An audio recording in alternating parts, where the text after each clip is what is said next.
Good morning, ladies and gentlemen. I am Michael Oster, Chief Executive Officer of BiomX Inc. I welcome you to our special meeting of stockholders.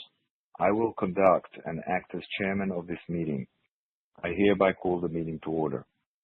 A representative of Continental Stock Transfer and Trust Company, our transfer agent, has been appointed as the Inspector of Election. The Inspector of Election has taken and signed an oath of office, and the Secretary has been instructed to file this signed oath of the Inspector of Election with the records of the meeting. If you have your control number and have not voted or would like to change your vote, the polls are now open and you may proceed to vote through the virtual meeting website. If you have already voted and do not want to change your vote, you do not need to vote again. According to the certified copy of a list of stockholders of the company had issued an outstanding as of the close of business of April 10, 2026, 6,543,516 shares of common stock, with each such share entitled to one vote at this meeting. According to our tabulation, there are 3,401,604 shares present or represented at the meeting. Therefore, I declare that a quorum is present for the purpose of transacting business at this meeting. In addition, notice of this special meeting has been given to all stockholders of record as of March 23, 2026. I also have an affidavit of mailing from Continental. The affidavit states that the notice of internet availability of proxy materials was duly mailed commencing on or about March 25, 2026, to all stockholders of record as of March 23, 2026. As stated in the notice of this meeting, two matters will be considered and acted upon at this meeting.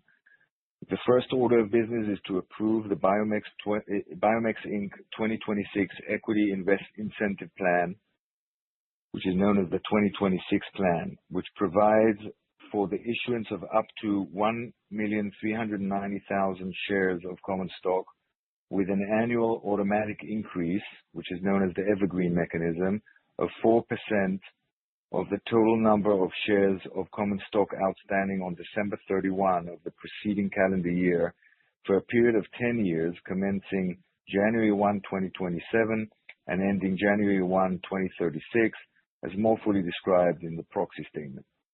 The second order of business is the vote to adjourn the special meeting, if necessary, to solicit additional proxies if there are insufficient votes to approve the issuance proposal presented at the special meeting. Further information about this adjournment proposal is set forth in the proxy statement. Approval of this proposal requires the holders of the majority of shares of common stock present in person or represented by proxy at the special meeting and entitled to vote on the proposal. The Board of Directors has recommended that you vote for the approval of the adjournment proposal. I now call for a vote by ballot on the two matters I have just described. The polls are open as of the beginning of this meeting. If you have your control number and have not voted or would like to change your vote, you may proceed to vote through the virtual meeting website. If you have already voted and do not want to change your vote, you do not need to vote again.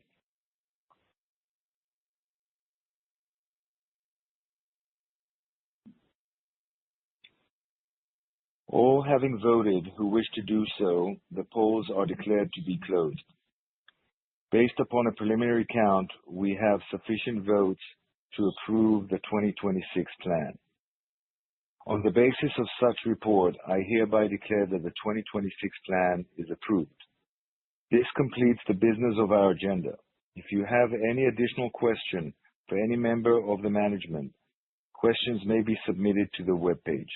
We will respond to appropriate questions in due course after the meeting. There being no further business, this concludes our special meeting. The meeting is now adjourned.